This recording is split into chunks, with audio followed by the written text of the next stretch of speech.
Bonjour les sorciers, sorcières, moldus, craquemolles et créatures magiques, bienvenue sur ma chaîne La Plume d'Edwige. Aujourd'hui, je vais vous faire la partie 2 avec les notes de Dumbledore sur l'histoire, le sorcier et la marmite sauteuse. Dumbledore, dans ses notes, il explique que ce vieux sorcier, il a voulu donner une leçon à son fils qui voyait pas l'intérêt d'aider les moldus et qui avait le cœur sec. Grâce à ça, le jeune sorcier, il a pris conscience des misères que subissent les moldus et il a accepté de faire usage de ses pouvoirs et de sa magie. Alors Biddle, il était complètement en décalage avec l'époque parce que lui, comme vous le savez, vous pouvez écouter l'épisode précédent où je vous parle de qui était Biddle le barde, que lui, par contre, il aimait les moldus. En revanche, il ne faut pas oublier qu'au début du XVe siècle, les sorciers ils étaient persécutés dans toute l'Europe et ils étaient tués pour leur magie. Beaucoup à l'époque pensaient qu'aider un moldu, ça amenait à ramasser le bois de son propre bûcher. Et vers le milieu du XVIe siècle, il y a une version différente de cette histoire qui a été répandue parmi les familles de sorciers, dont je vais vous lire un passage. Dans l'histoire révisée, la marmite sauteuse protège un sorcier innocent de ses voisins qui brandissent torches et fourches en les chassant de sa maison, en les attrapant et en les avalant tout entiers. À la fin, lorsque la marmite a englouti la plupart de ses voisins, le sorcier obtient des quelques villageois qui restent la promesse qu'ils le laisseront pratiquer sa magie en paix. En échange, il commande à la marmite de rendre ses victimes, qui sont ainsi recrachées quelque peu estropiées de ses profondeurs.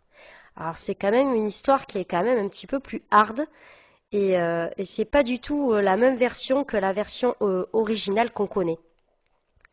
Aujourd'hui, il y a certains enfants de sorciers, quand ils entendent cette version révisée, qui leur est racontée par leurs parents, lorsqu'ils arrivent à l'histoire originale que je vous ai lue, dont je vous ai fait la synthèse, c'est une grande surprise parce qu'ils ne connaissent pas du tout cette version.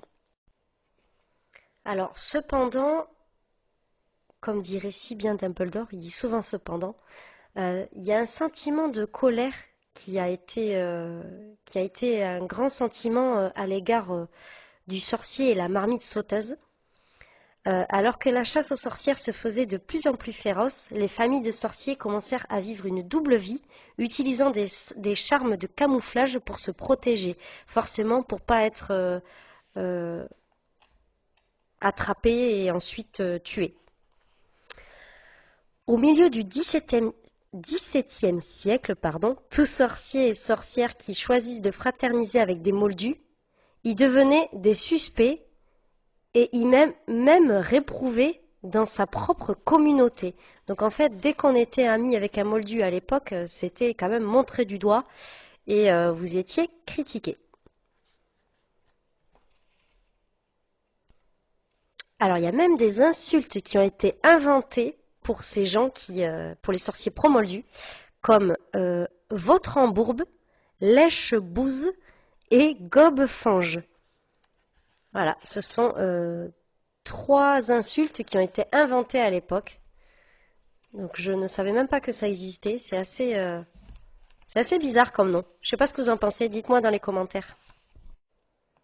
Alors à l'époque, il y avait un sorcier très influent, comme vous allez vite reconnaître le nom de cette personne. Ça va vous faire tilt de suite. Il s'appelait Brutus Malfoy. Il était directeur de sorciers en guerre. Une gazette anti-moldus entretenait le stéréotype selon lequel un amoureux des moldus avait à peu près autant de pouvoir magique qu'un craquemolle. Et je vous lis ce qu'il a écrit en 1675. Voici ce qu'on peut établir avec certitude. Un sorcier qui marque de l'affection pour la société des moldus est d'une intelligence inférieure et sa magie si insignifiante, si pitoyable, qu'il faut s'entourer de porcher moldu pour se sentir supérieur. Il n'est pas de signe plus sûr qu'une faible magie que la faiblesse envers une compagnie dépourvue de magie. Voilà. Sympathique le Brutus à l'époque. On voit bien que c'est un Malfoy. Alors ce préjugé, il a fini par disparaître devant l'évidence qu'en fait les sorciers les plus brillants comme Albus Dumbledore, il y a une expression courante qui a été inventée pour ceux qui aiment les moldus, ce sont des amoureux des moldus. Il y a aussi Beatrix Bloxham qui est née en 1794 et qui est décédée en 1910. Qui est l'auteur des contes du champignon de sinistre réputation. En fait, elle a remanié l'histoire et vous allez voir, je vais vous lire un passage, c'est assez... ça n'a rien à voir avec la version qu'on connaît. Alors voici le passage. Alors la petite marmite d'or dansa avec délice. Hop là, hop là, hop hop hop, sur ses minuscules orteils roses. Mini Willini avait guéri toutes les poupées de leur gros mal de ventre, et la petite marmite était si heureuse qu'elle se remplit de bonbons pour Mini, Willy, Ni et les poupées. « Mais n'oublie pas de brosser tes petites connottes !» s'exclama la marmite.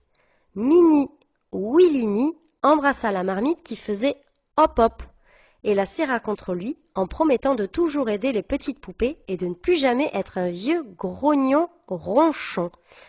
Le conte de Miss Bloxham a suscité la même réaction chez les générations d'enfants sorciers.